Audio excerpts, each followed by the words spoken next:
Good afternoon, everybody, and welcome to the Spice Age. My name is Ian Thomas Hayes. I am here joined with my buddy out in the West Coast, Chef Matt Toomey. Chef, what's going on today, buddy? You know what? Not much. We got, I think I said last time, we got a bunch of snow over the holiday, about 12 feet of snow on Mammoth Mountain. So business has been booming. I had somebody in the restaurant last night go, man, I bet you go skiing every single day. I said, when you see all that snow outside, it means people are in town and all I do is go to work all day, work all night. And believe me, I'd rather do that than sit around wondering when the next customers come through the door. So things are going well. Out here in Mono City, we got Pocanip, which is another word for fog. We call it frickin' fog because it now doesn't go away. And no, everything's good. The kids were home from college for Christmas break. It was good to see my son and my daughter and spend some time with them. But most of the time, they come help out at the restaurant. And during the holidays, you better strap it on and go because it's the busiest time of year. And we've rolled right into January and we're staying really busy. So we feel blessed. We feel lucky that you know what? Things are going really well, so we're excited. So, in the world of Toomey's, let's talk about this for people who are just joining us here. I know we mentioned it yesterday when we got to talk to Liz Gary. So, Toomey's restaurants open full. You guys are just running guns blazing right now, and you've opened up a new wine martini. Is it a wine martini bar or just a wine bar? Just what do you call it? It's a high-end cocktail lounge. I'm not a drinker, but you could go in there and get a really fancy the old fashions, believe it or not. Excuse me. I think the old fashions, the trendiest cocktail. That's what everybody drinks. So the bartenders that we have are amazing. Kendall and a couple of the other ones in there. Kendall's our bar manager. She's incredible. And it's the same thing as being a chef with food, man. They have these drink menus they do and drinks, they could be up to $25 for a drink now. We also have the $10 range, but all kinds of different things. I go in there, they show me what they're doing, and I just kind of go, okay, but the bar's been, it's more of a high-end cocktail lounge serving very, really, really nice food, and the people love it. It's very different. Toomey's restaurant, you walk in there and you see my love of baseball, family, my son and my kids, pictures all over the walls of random famous people that come in, whatever. And then you go in the Minaret Club, and it's like you're in this high-end cocktail lounge in Las Vegas or something. And it's really different and really comfortable and just kind of bougie, I think is the word. I don't like that word, but I think that's what they call it. So yeah, it's going well. Yeah, yeah. Well, it's good. Congratulations at the Minaret Club there. So people can check that out. It's Toomey's.com, right? That's what the website is for that. Yeah, or just I believe Google so. Minaret Club. Even if you misspell it, it'll probably pop up. But no, but Toomey's restaurant's the driving force. Our restaurant's always Yeah. full, So, and people go over next door back and forth. So we're having a good time. well, that's great. We had Yeah. a great conversation a couple of days ago with one of your, a friend of the family's, Liz Gary. We talked with her about some really cool vegan recipes and neat ways to improve your eating, some more healthy options. But today we get to go chef to chef again, finally back on my side of the country again, with one of my friends, Chef Stephen Demeter from Muirfield Golf Club here in Columbus. It's Jack Nicklaus's home course. Jack Nicklaus designed that Wow. course. It's a huge course. PGA tournaments every year. They host the Arnold Classic, and they've got Tiger Woods is a tournament in there. So we're going to be able to talk to Stephen. He's got a lot going on there.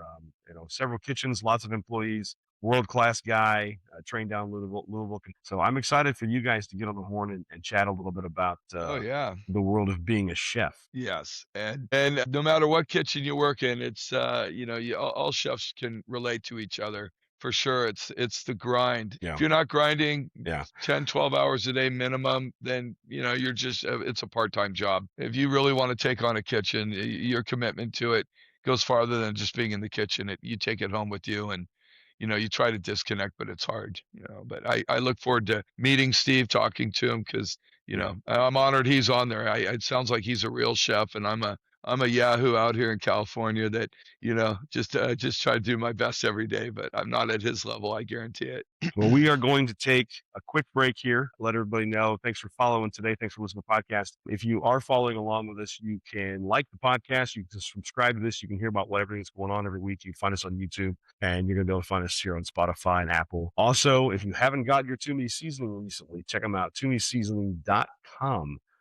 glass shaker bottles, plastic shaker bottles. You've got the Grill Master bag out there of the delicious 4 ingredient simple seasoning that will change your life, guaranteed. Make your meals Life changing. fantastic, and Yeah. simplify everything you're doing. And really, it's life changing. And I can go on and on about it, but it's fantastic. So we're gonna take a break. We're gonna hear from our guys at Toomey's, and then we'll be back with Chef Stephen Demeter. We'll be right back. Toomey seasoning is a blend of kosher salt, roasted black pepper, pink peppercorn, and just a hint of garlic.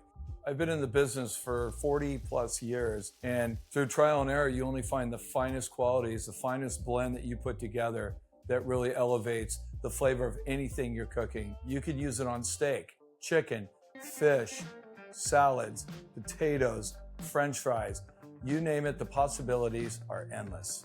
I'd like to see the seasoning on every table across America, because what that means is families are together, whether it's over a dinner table, outdoor barbecue, whatever you're doing, just bringing everybody together. That's what life's all about.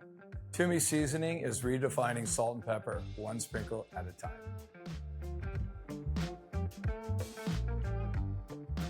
All right, everybody, thanks for joining us and welcome back to the Spice Age. My name is Ian Thomas Hayes, and as always, I'm here with my buddy, Chef Matt Toomey out on the West Coast. And today we are so excited because we are joined with somebody finally in my neck of the woods, my friend, Chef Stephen Demeter, who is the head chef for Muirfield Golf Club here in Columbus, Ohio. Chef, how you doing today? Wonderful. Very wonderful. Wonderful. Now we had this really cool opportunity yesterday to interview a chef from California, so we're doing this 2 back-to-back chef to chef. And I really like this because you guys can open up some dialogue and talk about some things that you guys have done in your life that I get to kind of step back and say, not my world. But it was fun. We had a good time. We talked to the vegan chef yesterday. Let's kick this off. Where did you get started in the world of cooking? What got you started to be a chef? So I'm originally from Cleveland. I went to a private school. The priest of the school was a chef by trade as well. So we would do, he was also my lacrosse coach. So I would hang out with him quite a bit. And we would do some events that I got put into a kitchen and realized that making food for people made them happy. And I enjoy that aspect of it all, making people happy with food. So from there, I went to culinary school in Louisville, Kentucky. I worked for a great chef at the Brown Hotel called Joe Castro.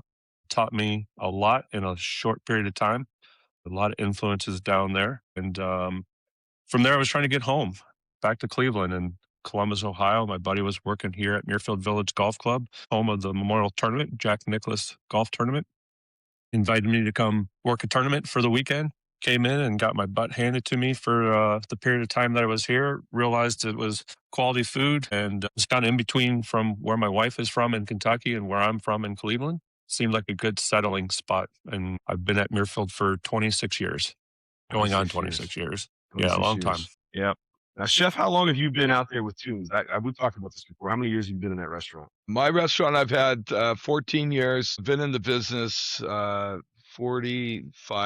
45 years in the kitchen. And like Chef says, you get. I was at a gas station for 16 years, and you get comfortable in a spot, and you never leave. And when I outgrew the gas station and have my own restaurant, I'll probably be there for the rest of my life. And like the chef Stephen said, making people happy with food and and greeting your guests, the whole experience, it drives me. It's not work. I love it. I thrive on it. So yeah, current restaurant about 14 years now. And yeah, we just added, like I said in the other podcast, we opened up a new bar, and it's just, it's not more work, it's more excitement. So we're having a good time out here. Now, Stephen, you went from Louisville to Columbus, but there's a transition point in there. You were at the Brown Hotel in the middle of that. Is that correct? Brown Hotel in Louisville. Yeah, so I worked the Brown for 7 years. Started as a salad guy, tossing salads at a 4-star 5-diamond restaurant, and I was made my way up to executive sous chef, banquet chef, even chef of the hotel for a period of time, interim chef for a period of time. So a little bit of everything. They tried to keep me in the company, but hotel life is difficult at that time. Yeah. Now, Louisville, I mean, I don't know if for those guys, everybody that's watching and our people out there, Louisville's the home of some fantastic bourbon. When you were down there, was the bourbon kind of a big thing then, or is that just something that's happened in the past? I mean, was that a huge thing while you're there? I don't think it was as big as a deal besides the fact that it was just right there all the time. I mean, you could have walked to the corner liquor store and bought a bottle of Pappy off the shelf if you were feeling like it that weekend. But I think as the bourbon boom came about, and the craziness that people stand in line for hours to get a bottle of something simple like that was not at that time. That was pretty readily available, and yeah, so I didn't drink much bourbon back in the day. Strangely, it was. And I guess I didn't drink that much either. It was just beer and just having a good time with my buddies when we had off time. But working at a hotel, didn't have much off time. But yeah, bourbon was a Yeah. big deal. Yeah, so I was doing some research as we were kind of preparing for this, and I was looking into the Brown Hotel, and I came across this term from the Brown Hotel, something called the hot brown. Yeah. What is the hot brown? Absolute staple of that place. It's a simple open-faced turkey sandwich with Mornay sauce, tomato, and bacon on top of it. And it came about, I think, in the 20s, where back in the nightlife of people partying downtown and at the Brown Hotel, and they're dancing, and it's late night, and their patrons are looking for something to eat. Told the chef, go make them something good, and that's what came out of it at the Brown Hotel. And so it's a staple there. It's something that I've made thousands of them. It also puts you to sleep with it's a heavy dish, even though it's just a turkey sandwich, but it's so good, and yeah, made thousands.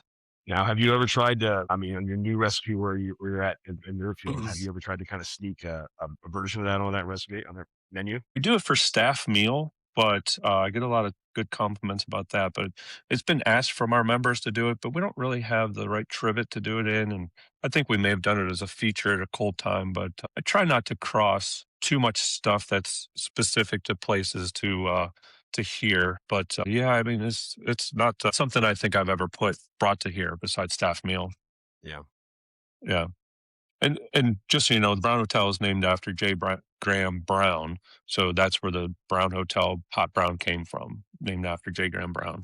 Yeah, it was very interesting when I was doing some research on this, learning more about that. It was looks like that's a very, very esteemed hotel. They talk about a lot of presidents and celebrities that stayed there. I mean, did you ever experience anything like that while you're there? Presidents, not so much, but definitely, I mean, with the Kentucky Derby, it was the first high-end hotel that you would pass before as you came into downtown from Churchill. So we had a lot of big name people. I've had a lot of big name people in my day.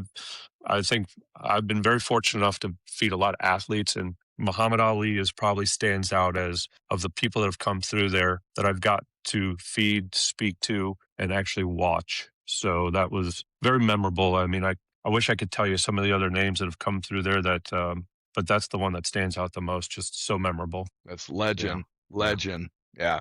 Yeah. That is legend. Yeah, absolutely. Yeah. It reminds me, so you're talking about celebrities coming through, it reminds me, Toomey, it's to serve a veritable host of MLB athletes and professional golfers and trainers out there in Mammoth, California. Matter of fact, a lot of our guests like Mike Sweet and David Wells and Joey Diaz. I'm trying to think, Trevor Hoffman, Eric Hoffy. Burns. I mean, all those guys. Yeah. Those are all guys that have been out through that world, that restaurant world. Well, Chef, what you got for him? Chef Toomey, what you got? yeah, no, I was going to say, Mammoth is, it's a resort that everybody wants to come to Mammoth.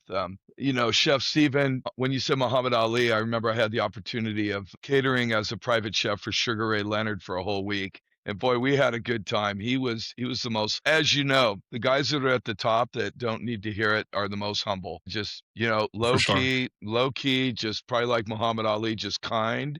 But yeah, we get, actors, Adam Sandler, Vince Vaughn, Will Ferrell, they all come through. And when they come to our restaurant, we're not perceived as a high-end fancy restaurant, and what's nice is we lower the expectation with my man cave of a dining room, and the chef that I have at night and myself, you start putting the plates down and people leave and they go, we expected just a top sirloin steak or something, and we walked out of here, and they come back every time, from the buffalo meatloaf to the elk to the Chilean sea bass, whatever we're serving. Our restaurant, just like I said, I love to lower the like at the gas station. You walk into a gas station and get a 5-star meal, you're gonna, it was easy to get famous out there. We just serve great food when you're expecting a hot dog or a pretzel. But no, chef, I was curious. It's funny, as you, a lot of my friends are all chefs, and you have the chef talk. What's, when you're at home, what's your go-to? What do you like to make? Because I almost can guarantee it's nothing fancy. It could be a PB&J.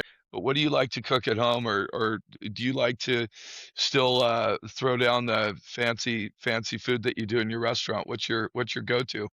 Well, that's a great question because during our season, I'm at work majority of the day. I come to work at 8, 9 in the morning, and I get home at 8, 9 Yep. at night. So there's not much cooking, and so this time of the year is, if I would say, if I'm going to cook, it's usually going to be on the grill at home on a day off, and more than likely it's going to be a hamburger because I just a good old traditional lettuce and tomato Yep. onion pickle hamburger.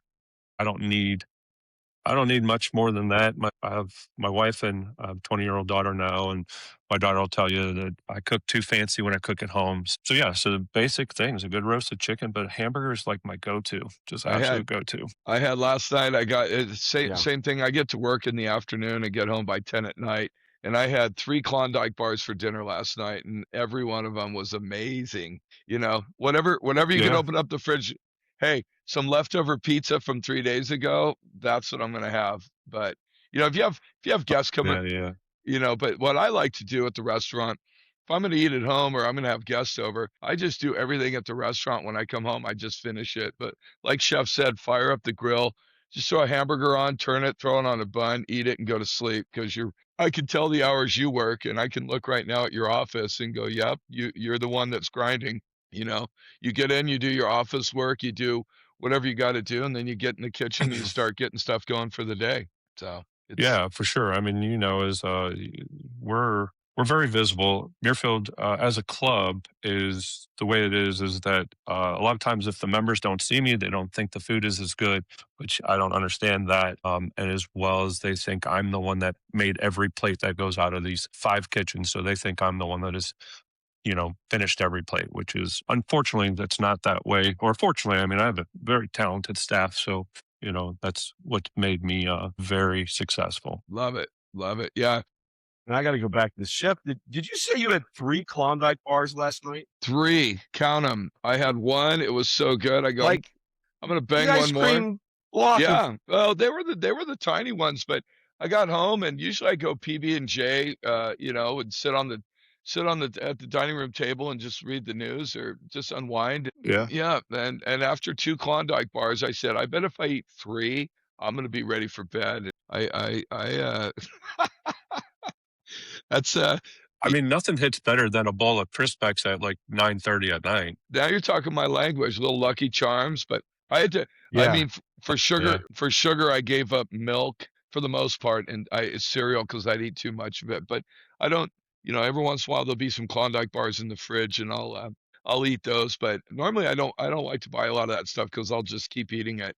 That's why, my kids will come home from college, they'll go to the store, whatever's left in the fridge, I'll crush it, but I don't normally buy that stuff. I come home and just go to bed, or like I said, a quick PB&J is my go-to. I used to eat a lot of Captain I Crunch, don't know and if this is a chef. it I don't know is. if this is a chef thing or if the no. I'm going to hear my next comment is like I'll look up in our cupboard and pantry and see like the 3 different cereals and like certain like a little bit of cinnamon toast crunch with your Crispecks or like I'll mix my flavors. Like you Yeah, have, I'm trying to think. There's a pink one that my wife gets with marshmallows. Like because I don't want a full bowl of it, but Franken like I get kind of chefy Frankenberry, with my cereals. Frankenberry. Frankenberry, that's it. That's it.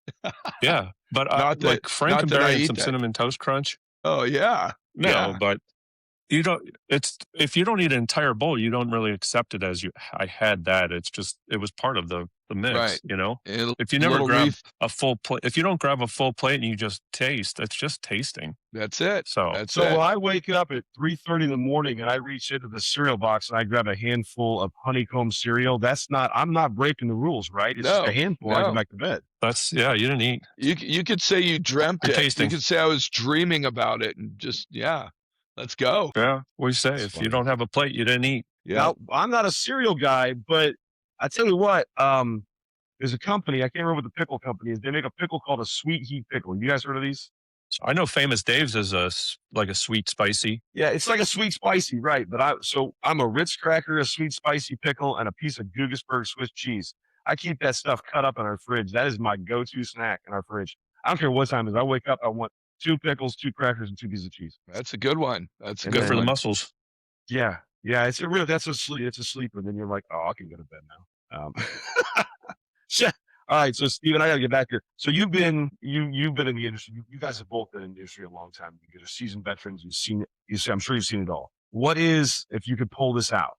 What is your favorite moment in your career? Like, do you have a this was it? Like this happened to me and it was amazing. Man, that's a good question. I don't I don't get too excited about stuff I've got to do. I get excited when I get to share it with my parents, with my wife. Back when I was at the Brown Hotel, I was on Great Chefs of the South Discovery Channel. So, I mean, that show just, you know, to be able to call my mom and dad and say, "Hey, I'm going to be on TV nationwide," that was really cool because, just important to see that, what I'm doing, like as a chef, as a cook, like my dad was a business guy. My mom, she was happy for me as long as I was still alive. But, you just want your parents to be proud of you. And I think my dad would have been happier if I was an accountant. So just say that like I was actually making something of myself and, becoming something in the job that I chose. I think that was probably the first time because I remember when I called him and said, "Hey, I got a sous chef position, a salary position." Granted, it wasn't much money, but it was a great high to be able to share with the family, and then obviously getting chef of Muirfield Village at this time. I mean, coming in and working, you work hard for this kind of stuff. I mean, you put these goals uh, on yourself, and when I was interviewed at Muirfield Village, and the chef said, "What's your goal here?" And quite honestly, I said, "I want your position." And surely wasn't with backstabbing or any of that stuff, but I want to work hard and make it to the top. And those type of situations are probably the most memorable for me. To be able to go home and tell mom and dad and tell the wife, we can keep eating. And So so for you, it's more about sharing that experience with the people that are around you. That it's corporate experience, and instead of just being you. yeah, I don't have going back, I mean, every day is a great day. Every season that we finish up is great. Every start of a season after accomplishing a memorial tournament, going back to back in 2013, a memorial tournament and then the President's Cup in the fall, which was a huge chore, especially because we renovated the clubhouse. Those are all just things that, probably someday I'll look back and go, God, that really sucked. But somehow we pulled it off. But, it's more of the, when you set something, you set a goal for yourself to get that chef position or get that certain thing, and you achieve it. It's probably about as good as it gets for me. Is be able to call my mom and dad and wife and kid. Yeah. Yeah. So you brought up the country club, Muirfield Country Club here in Dublin. It's a Jack Nicklaus home. Jack Nicklaus design course. Jack lives here, of course. Golf club. Golf club, Muirfield sorry. Village Golf Club. But yeah, the Yeah. golf club here. That's one of the premier tournaments in the country, and it's a PGA tournament. I can't even imagine how many people come to see it, how many people watch it. And you've been doing that tournament for how many years now? Is that the whole time you've been there? Yeah. So I came in 1999. You can do the math, 25, 26 tournaments. Started off just as the first year came to help. And then the second year I was a sous chef. And then, uh, so many years as a sous chef. And then I got executive chef. So yeah, it's, a premier PGA Tour event. We get the top golfers. Tiger Wood has won it, I think, 5 or 6 times. Yeah, we get to. It's some good golf. I mean, you have your majors, and then you have Arnie's tournament, and Jack's tournament, and Tiger tournament are your ones below it, and then you have your weekly tournament. So we're just a top rated course and Yeah. tournament. Yeah, well, not to mention you've got the pro-am, so you've got these amateurs coming in, and these amateurs are actors and singers and musicians, and they're people from all over the country. But so I'm guessing every year this tournament gets bigger and better, and there's more added to it. Is there anything you're looking forward to this year that's different from last year? This year we're celebrating the 50th anniversary of the tournament. So last year we honored Barbara Nicklaus as the honoree, which is huge. It brought all their family. It made for more events, more things to do, more things to be happy about. This year, 50th anniversary of the tournament. I'm not sure what's going to be put in front of me, but I know tournament office has got plans. So we'll see what makes of that. But that's a big celebration to be able to do 50 years. And quite honestly, with Jack still around, it makes it special. I mean, he's the GOAT of professional golf with 18 majors. And I mean, if you just read some of his highlights of what he's done, it's absolutely incredible. And that's what makes this event special is that Jack is sitting here in the locker room with the guys, and they can ask questions, they can talk to them. And it's just when you get to meet somebody of that caliber that's lived a lifestyle that's been that good, it's a fun thing to be around. I mean, they just look at life differently because they've always been on top. So it's the way we kind of think about who we are around here. Just remember, that's the Nicholas way. That's what Jack's lived up to his entire life, is how do we keep it going in a golf club, culinary atmosphere. So it's fun. Yeah. As I've gotten to know you over the past year and a half here, I've heard you speak about Jack and Barbara and their family. Yeah, it's really been impressive to hear the way you speak about them. I mean, it's just, I know they're in that club and they are who they are, and he is who he is, and he's done what he's done. It's impressive. I mean, he's known worldwide as like you said, the GOAT. You've always spoken so highly of him and his family, and that's really cool. That's a cool culture you guys have out there. I think that's impressive. Because it's very easy to be like, oh my gosh, it's Jack Nicklaus. Oh wow, but it's just a cool thing, and I don't know. So if you go back to the question previously of what's one of those things that you're proud of, not only do I know Jack Nicklaus, but Jack Nicklaus knows me. So like if I've my boss complains sometimes about Jack calls him every day. I'm like, do you realize you have the greatest golfer of all time that calls you? Like I think that's just like sometimes we forget what we are and what we do, and we just kind of overlook this kind of stuff. It's just our world, but the average person goes, Jack Nicklaus calls you? Like, I would love to have Jack Nicklaus call me. Maybe not, because he probably wouldn't be calling me to say hello. But yeah, I think it's an honor to have, somebody of that caliber to know who you are and, have a conversation with you and ask how your family's doing. Pretty cool. That is really, really cool. I think that's awesome. And looking back on that, you can, and I think if you show me pictures, like your family's got to meet Jack, and he knows you and knows, your wife's name, and it's like that's a cool connection. I love that. That's a very neat thing. It reminds me a lot about the stories that I've had with Chef Toomey, the conversation we've had, because he's got these really cool relationships with these guys. Chef Toomey's son plays baseball for Long Beach in California, and he's in college out there right now. And he's got this network, and Chef Toomey, you can talk more about this if you want. He's got this network of MLB players who are kind of, overseeing and watching, and helping and guiding, and putting information in and giving advice. That's something that, if there's one thing you want to give to your kids, that's pretty darn cool. I mean, you can be an amazing parent, and both of you equally are amazing dads. I've seen, from meeting both your kids and talking to you. But having that influence of having those pro guys out there like Chef's son, being able to speak into those guys, that's Yeah. that's super cool. I don't know. I think it's awesome. Right, right. And I think Thank you. one of the cool things of my son being around all the MLBers, the Hall of Famers, is learning how, and Chef Stephen would know this too, like knowing Jack Nicklaus, I almost said Nicholson, is how humble they are. The great ones are the ones that don't need the attention. And I think my son's learned that, and it's rubbed off on him because he's getting a lot of positive attention down at Long Beach, but he flies under the radar and knows, you know what, this isn't the finish line yet. And there is no finish line. You get up every day and you try to do your absolute best. And as a dad, Stephen, and you as well, all you want to do is see your kids be better than you. You just try to put them in the best position possible, and half of Yeah. it's setting the example too. You get up every day, you work hard, and when things aren't going right, you're still nice. You don't take things out. Like if things go wrong, I like what Chef Steven said about after finishing a season, looking back and going, hey, we pulled it off. And I know that feeling of, it doesn't always go the way you think it's going to go. You can prepare all you want and do your best, and things go wrong, and how you handle it sets that example with your kids. I used to tell my kids, something went wrong, and I just go, well, let's just try it again. We always say that. That's our little quote. Let's just try it again and just go. And instead of going in and throwing things around and poor me or something, just hey, let's just do a takeover, and both of them are very good at Yeah, for sure. dealing with when things don't go your way. I go, it's not the finish line. It doesn't matter. It's the process. You're in it. It's like how many kitchens I've been in where the shit hits the fan and things are going down, and you don't quit, man. The kitchen will teach you really quick. Like, you got to be prepared. You got to have your Yeah.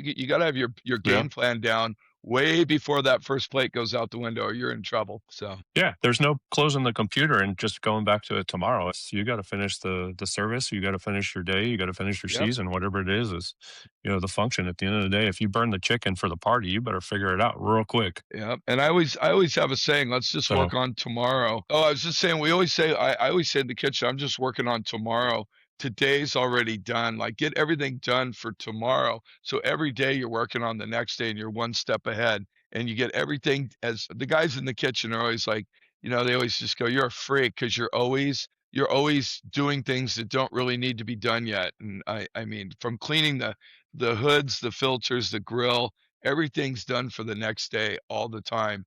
And I said, I don't like walking into a kitchen that's not ready for that day. I can't stand it, and I won't stand for it.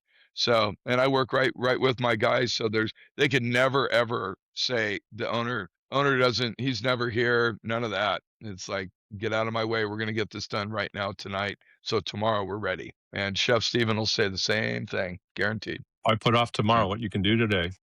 that's it. Yeah, Not only that, absolutely. it's Well, a so lot. so Go, Ian. no, you're fine. You're fine. Please. It's just saying, it's kitchen work will set you up for life skills. Just you got to be prepared. It's like school. It's like any relationship you have. The more you put into it, the more you get out of it. We all know it, but do we practice it?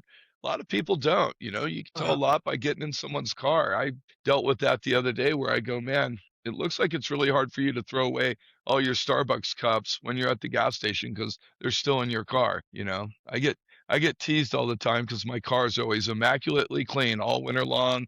People get in and go, wow, your car's like brand new. I go, I can't stand slobs. It's unorganized. And I work in a kitchen where everything has to be in place, prepped, ready to go. So tomorrow we're ready. Thursday, Friday, Saturday, we're gonna rock and roll instead of running around flailing as Stevens walked into kitchens before and go, why isn't this done yet? I guarantee I already know what you do. And, Yeah. and when you have a really great staff, I So tell them you have your mise en place in your car. I do. You open up the trunk, pull it out, you're good to go. But yeah.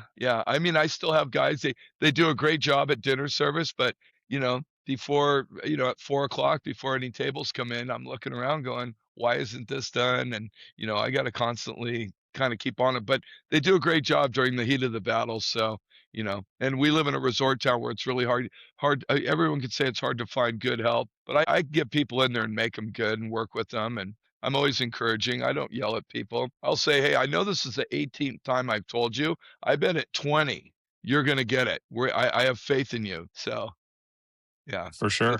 it's a battle every day. Stephen does, the same thing, but I guarantee. Go ahead. No, Ian. I was just gonna I was gonna flip gears here because what I love is getting to know both of you and kind of see both sides of what you're doing. You're both in very high pressure environments. And then I like to throw my 2 cents on because as I've gotten to know Stephen and his wife have come out and supported myself as a musician. And I always like to ask this question of all of our guests because this kind of comes from my world. And we have talked a little bit about this, so I think I remember this. But Steve, if you're gonna, let's say, and this is coming from a different angle here. Let's say you're listening to music in the kitchen. You're looking for something that's it's in your top, let's say 5 or 3 musicians. Who's your band? Who's your top, one of your top 3 or top 5 bands? Man, I go through moods, so it's all about the mood right now.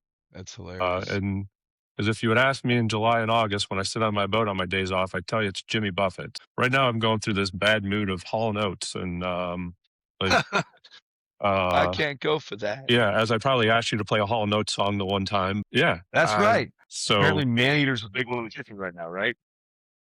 yeah, but I'll go crazy. Sometimes I want to hear some old school rap. I mean, Tupac, and and so kind of depends on my mood where I'm sitting in. But if I'm outside washing cars on a day off or whatever, sadly, I won't say sadly. I'm 51 years old. I listen to yacht rock, so kind of That's puts me in funny. a So do I. calming mood. And if I'm in the kitchen, I want some fast, high-paced metal music or rap. Hey, there is nothing that will melt the stress away like a little crisscross. And I'm telling you, hey, It takes a real man to admit that. The yacht rock's my or go-to on Christopher Pandora. Cross. Either way, we could go with Christopher Cross then instead. Yeah. Yeah. That's funny. What about What about your favorite concert you've ever been to? Oh man, favorite concert. Well, once again, you're going to find a theme with me. So I got to take my daughter to One Direction concert, and we were front row in Cleveland. I held her the entire time and had just the best time of our lives right then and there. And I've been to a lot of concerts, from old people to you name it. And that one, unfortunately sticks out the most, just because of, being able to just enjoy the time with my daughter and my wife. So, because we went back to back One Direction concerts, so that was just special. Best memories. The Neil Diamond concert in Columbus, where the people got in a fight in front of us. The first time I've seen a fight at a What? concert happened to Neil be Diamond? Neil Diamond. Jeez. Go figure. But yeah, Who's fighting at a Neil concert? old Yeah. people. That's Because hilarious. you What got are the they- old people did that he want to throw it- stand up. You got the old people that want to stand up and dance, and then you got the old people that just want to sit and watch. And they did not cross well that evening. That Yeah. sounds like a Good joke. times. A fight at a Oh my Neil gosh. Diamond concert. Yeah, right? Doesn't it though? That's right. Yeah. Last night a fight broke out at a Neil Diamond concert. People were like, You're okay, all, what's the punchline? You're like, Yeah. no, it really did. Yeah, that's crazy. That's Yeah. right. Crazy. Well, Stephen, it sounds to me like a lot of these experiences you have and these things that you've been able to accomplish are pretty awesome, but they have way more meaning when you get to share them with somebody else. Like the concert with your daughter, being able to share this experience with your family.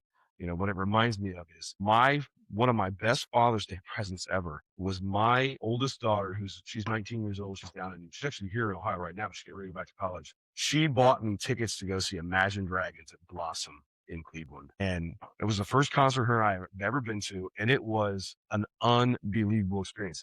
If you've ever been to Blossom, it's an outdoor amphitheater, but it has a pretty big grassy area, and that's what she had bought tickets for. And as we got there, we were kind of halfway up in the lawn, and you didn't have a real great view. Like you could kind of peer down in and see it. And while we're sitting there, she's having a good time, we're having a good time, and I get on my Capital One app, and I happen to have, I don't know, points on my Capital One app, and I'm kind of peeking through, and I can redeem these points to upgrade my tickets to Ticketmaster. So I upgrade our tickets, and I get us in like the 10th row. When we go inside, and they're dropping confetti and the guns and all the ball, and it was a great experience. But I can totally put myself in the position you were in, because I sat beside her and just watched her shake with excitement when the band came out and things would happen, because she's experiencing all this for the first time in one of these big concerts. And I get to experience all that for the first time. And it was awesome. It's probably my greatest memory ever of a concert. I've seen a lot of concerts, but seeing her excitement was so much more, I don't know, emotionally charging for me than me just experiencing somebody's concert. So I'm with you, man. I'm right there with you. It's awesome. Yeah. I don't get too excited, as we go on vacations or something's coming up, and my wife or people will say, "Are you excited for this?" And I'm like, it's usually until it happens. I've been disappointed enough where, you make plans on Saturday and something happens and you can't do it. So until I'm in the mood of it, in the situation, that's when I get excited, and especially with sharing it with the people that you love. And surely your children are by far, incredible memories with my daughter of so much stuff we've done growing up. And I mean, even the way we got those tickets was the guitar tech of Niall Horan came through Muirfield.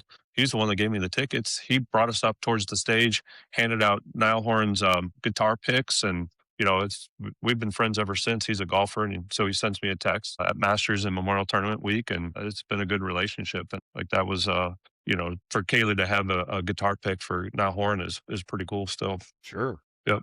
Yeah, that's a really cool experience. I love that. Well, I'll tell you what, Chef, I know you got a busy day. We're going to let you get back to it, but I know from my perspective, I've really enjoyed talking to you today. Thank you very much for coming on here. Yeah, thank you. Thank you. Is there anything else you wanted to throw in there, Chef? To me? No, it's funny. I just relate everything he talks about. Yeah, we appreciate your time. Are we good? Go ahead. No, I was just saying I relate. Yeah, you're good. Having yesterday we had Liz on Vegan Chef. Her job and everything she did was a little bit different. This is a little bit more real, listening to Stephen speak, and I just know when he talked about, until he's in the moment, he doesn't really get excited. And a lot of that translates to me as so many things. Like for me, the restaurant all of a sudden throws curveballs at me last minute. So I always tell people I don't relax until I'm away from the restaurant, out of town, cell phone off. Then it's like, okay, now let's have a good time. Until then, I'll walk in the restaurant on my way out of town and I'll be there for an hour. I'll be there for 2 hours. Half the time it's people just wanting to say hi, meet you, or introduce you to their friends. And, and I always say that's part of my job. I'm just doing my job, but I have to really just turn my phone off, switch to music, and just go. I can disconnect from the restaurant the minute I'm on an airplane, though. I just, it's weird. I get on an airplane or I'm in Michigan or somewhere else, and then whatever's going on, I tell people, don't call me, just handle it. I don't want to be bothered. And they respect that. So, but I understand. It's funny. I just seeing Chef Stephen in his office. It's like, I'm just laughing because it looks like he's trying to get something done, and we're doing the podcast, and I get it. And again, thanks for your No, time. you're Thanks for your time, Stephen. I know you got to get going, and so Yep, do all I. thank you, good. Stephen. I appreciate it. We appreciate everything. Yep. Yep. We had a great time with you. Thank you so much for everything you shared with us, and we Yeah, look for forward sure. to good luck with everything in the future. Hey, come to All right. Yosemite. Thank you, gentlemen. Nice come to out meet to you, Chef. California anytime you get a hold of me. I was saying, if Stephen, you bring your family to Yosemite, to Mammoth, and you hit me up, I'd roll out the red carpet for you. Wouldn't cost you a dime. So let me know. Appreciate it. Yep. Well, tell Ian to bring your butt back to come to Columbus. We'll take care of you here as well. We just want to All come right. say Do hi. that, Chef. You're coming out. We're playing golf. I know we need to do that. Joey D. Speaking Yeah. of Joey D, he's Dustin Johnson's coach. VJ Sings. He's been at those golf tournaments, the PGA ones at your country club before. I know that for sure. So VJ Singh and Dustin Johnson, Brooks Koepka, he's trained them all. He's always over there during your tournaments. You can learn you can come up with a lot of you can come up with a whole new lineage of words when you play Muirfield Village as an amateur. So I haven't played in a few years, but it's a tough course, and the Mhm. reason that the pros come and make it look so easy, and you think, I could do that, but not so much. Golf will Not so humble you. much. Yeah. Well, thank you very So- much, Stephen. We All right. appreciate it. Thank you, And Stephen. we'll let you get off here. Thank you, bud. Hey, everyone. Thank you again for joining us today for this episode of our podcast, The Spice Age. My name is Ian Thomas Hayes, and I am the co-host of the podcast, along with my good friend, Chef Matt Toomey, the creator of Toomey's Seasoning and the chef for Toomey's Restaurant in Mammoth, California. We're going to be bringing this podcast to you weekly, and we're very excited about all the different guests we have lined up and all the content we have for you. You can find this podcast at www.toomeyseasonings.com. You can also find the podcast at my website, www.ianthomashays.com, or anywhere else you listen to your regular podcasting. We want to thank you so much for joining us today. We hope you enjoyed this, and we look forward to seeing you again. Thank you very much.